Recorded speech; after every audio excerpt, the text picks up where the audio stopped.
Parshas Eikev. This week we see in the Parsha it says, "V'atu Yisrael mu Hashem l'keichu shoyal me'imav kiyim liyiru."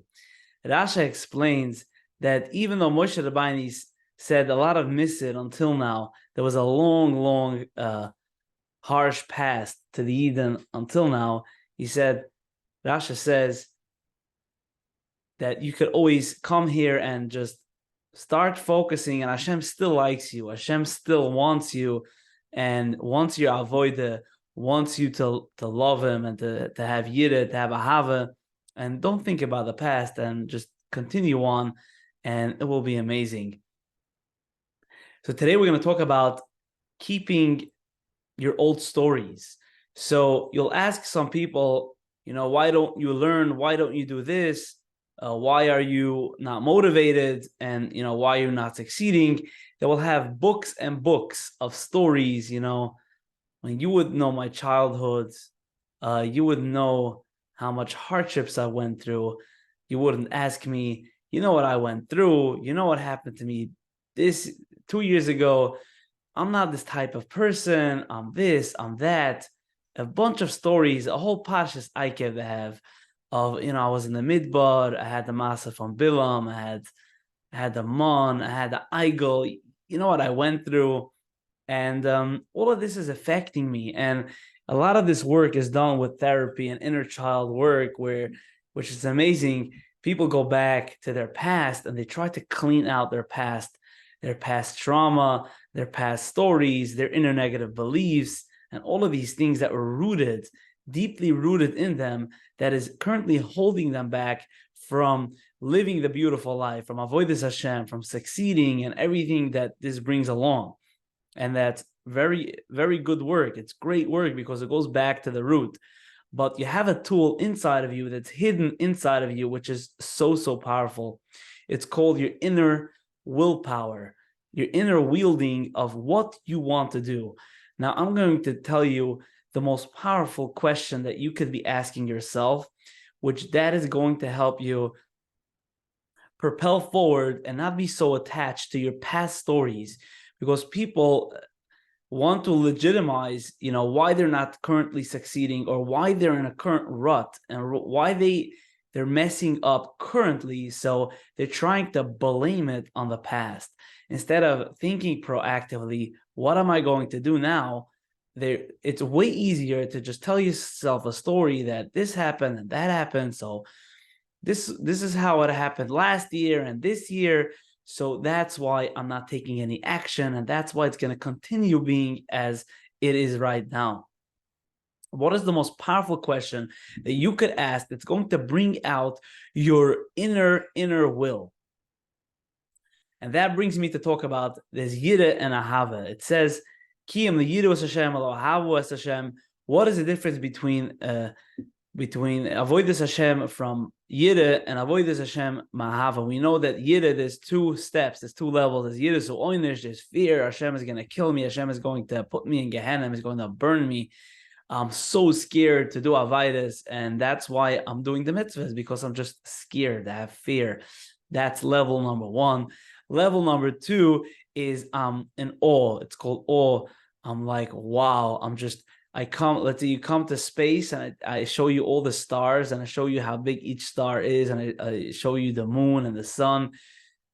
From that awness, you come to the Bais HaMikdash, you see all these nisim, and you become an awe. And because of that awe of Hashem, you start feeling the presence of Hashem, and then you automatically do the mitzvahs. You automatically do the mitzvah because you're so in awe of Hashem. So it's like coming into a kingdom, and of course you're in awe of the king. You're doing whatever they're doing because you're just overtaken. You feel so small and weak, and just you feel mamash butal when you're in the presence of Hashem. You feel in awe. That is called yiris hu esramamis. And then is the level of yiris is called avodas ma'ahava. So you're actually wanting with your own will to serve Hashem, to do the mitzvahs and to learn the Torah. Whatever you want to do, you actually want it. And that's where it gets really, really powerful. And that's when you have no resentment, and it has more of a longer term lasting. So we try to inflict fear and we try to control people. It might work for a week or two. They might, listen to your laws and rules. But when the second that, they get on vacation, the second that you will disappear, they will do whatever they want, because they're not doing it out of will and not even awe. And then the next level is they're just doing it out of awe, which lasts a bit longer because, awe is very powerful. But again, that doesn't really last, and it really doesn't last that long. And the person doing it doesn't feel that good. And the third step is avoidus Hashem Ahava, is asking you, what do you really want? And you say, this is what I want. I want to do that. And you start doing what you want to do. And that lasts very long. And that has a very deep meaning to the person doing it. That is called avoidus Hashem Ahava.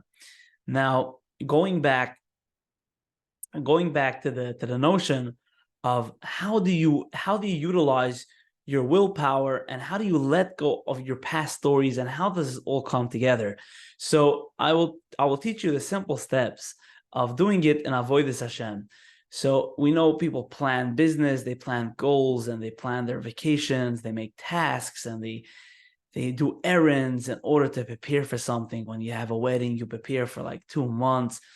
You make a list what you need to buy and what you need to go to. And so everything comes together. And how does it work with spirituality, with avoidus Hashem? So there is an inner willpower of you deciding what you want to be doing.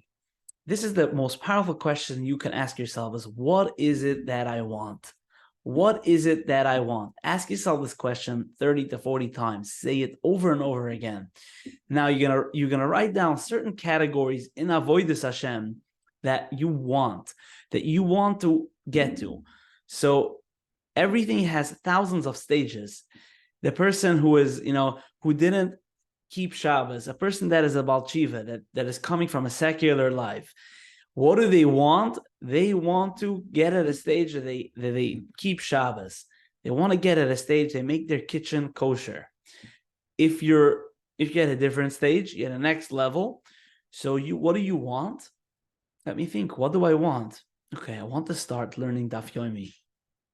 This is what I want. And ask yourself again, do I want it? Why do I want it? Because I want it. Because I want to feel closer to Hashem. I want. You sure you want it? Yes, I want it.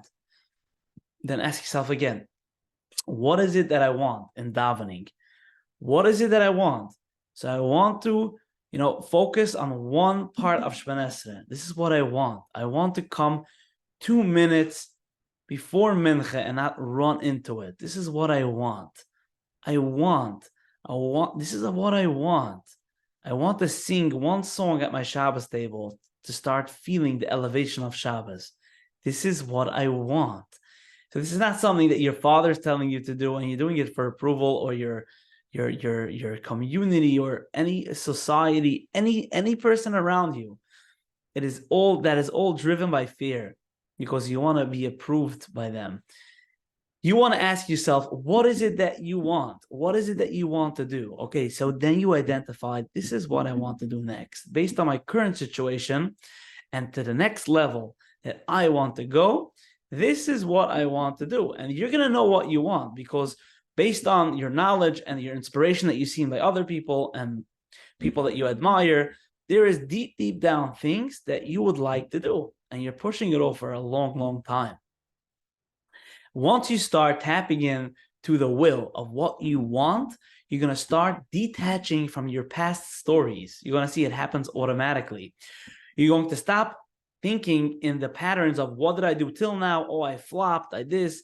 You're all kind of blaming and telling yourself why you can't do something.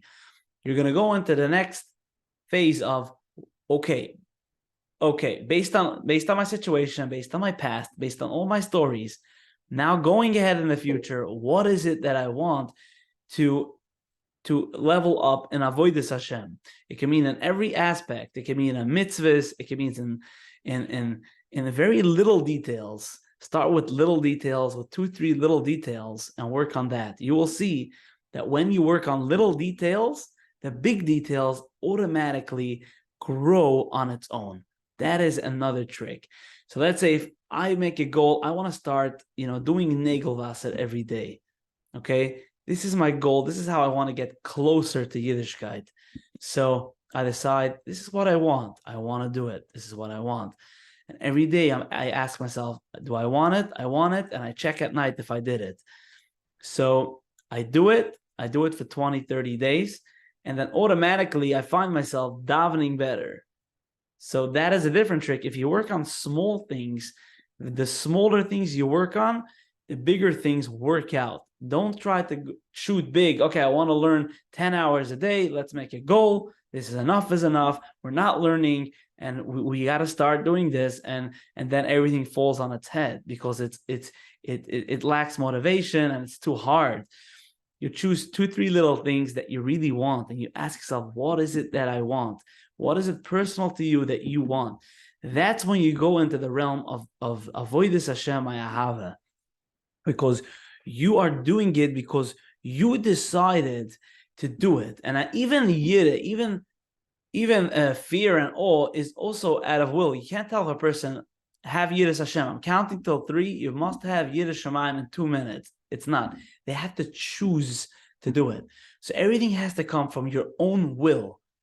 So again, the tool is ask yourself, what is it that I want in avodas Hashem next? What is it that I want for myself? How am I going to get closer to Hashem? Because you know deeper inside that these things bring you joy. It brings you closeness to Hashem. You can't explain it, but you could feel it. As you felt many times in your life when you did these things, you did davening and you were into it. You did mitzvahs with your entire simcha. Then you felt some closeness. You felt a certain closeness and you like it. So you want to start asking yourself, what is it that I want next? And ask yourself again and again. It could be you'll tell yourself something, and then tomorrow when you'll ask yourself, what is it that I want? You will see it will change because you're wanting it for the wrong reasons. You might want it to get approval from other people. So that's all not real. It's not real. It has to be b'chol nafshcho b'chol levavcho. So ask yourself, what is it that I really want? And you will start seeing, you'll start shifting very clearly in the ways that you want to go, and you will see it will be much easier. You will not focus on your past. You will focus straight ahead on what is it that you want next. In the next 20 days, I want this and this. I want this and that. This is what I want. You're using the most powerful tool. This is the tool that Hashem uses to create the world. It's called, you want something, you have a desire and a focus, and you bring it into reality. That's nothing to do with the past stories. It has nothing to do with blaming and beliefs. It has to do with you deciding where you're going to head in the future and pointing your boat towards that goal. Hope this is going to help you get closer to Hashem just a little bit, and you'll see how far this will get you. Have an amazing week.